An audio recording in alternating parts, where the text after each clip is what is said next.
Hi, everyone. My name is Dr. Lukin. We're here with Gabrielle Ferrara, who's one of our clinicians who specializes in eating disorders. And today, what we wanted to do is really jump in and talk a little bit about potentially a controversy that exists in the field.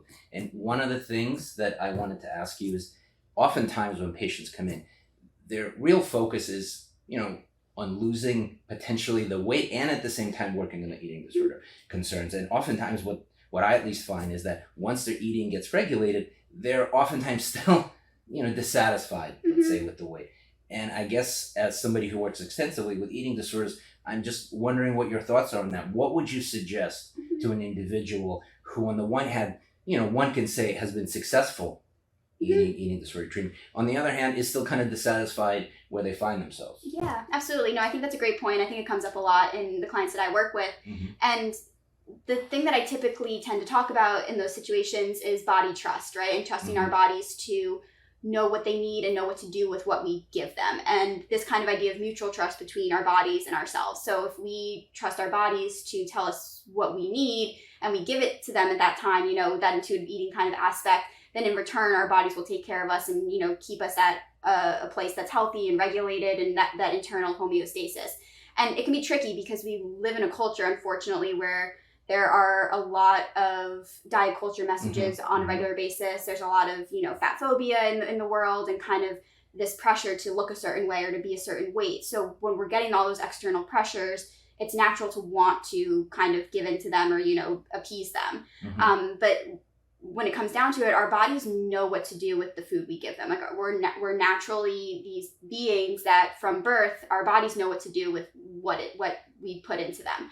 And a lot of eating disorder treatment is being able to trust our bodies to do that and trust that our bodies know how to do that. And in return, we'll settle at a weight that's most sustainable and most healthy for us. And that can be a really hard thing to talk about, but I think that's where the main message is here is that it's not even body acceptance. Body acceptance is great if you can get to that point, but body neutrality of saying, I have a body, it's keeping me alive, it's functioning. I have, even going down to the basics, I have 2 legs, I have 2 arms, I'm existing in this body and it's keeping me alive. And I'm just going to be neutral about that today. That's a lot of, eating disorder treatment as well. Oh, I really like that. That it's really, you're not really going from one extreme maybe to another, but you're kind of getting into that space of feeling neutral about it. I noticed you said one thing about which I just wanted some additional thoughts on, is about trusting your own. Could you talk a little bit about that? Because I would imagine that's not a very easy thing to do at times. It's not. And when we're deep in an eating disorder, sometimes we lose those natural cues from our body. So, unfortunately, when someone's really deep in an eating disorder, your hunger cues get dulled a little bit. We see a lot of eating disorder patients say, I don't even get hungry anymore. Like, I don't even feel hungry anymore. And that's unfortunately a result of either, restriction or maybe other disordered eating behaviors that are dulling those hunger cues. So when we're early in eating disorder treatment, it can be really hard to trust those natural signals from our body. And that's where, work with a dietitian or, a therapist obviously comes into play because we need a little support getting those signals back and learning to trust them.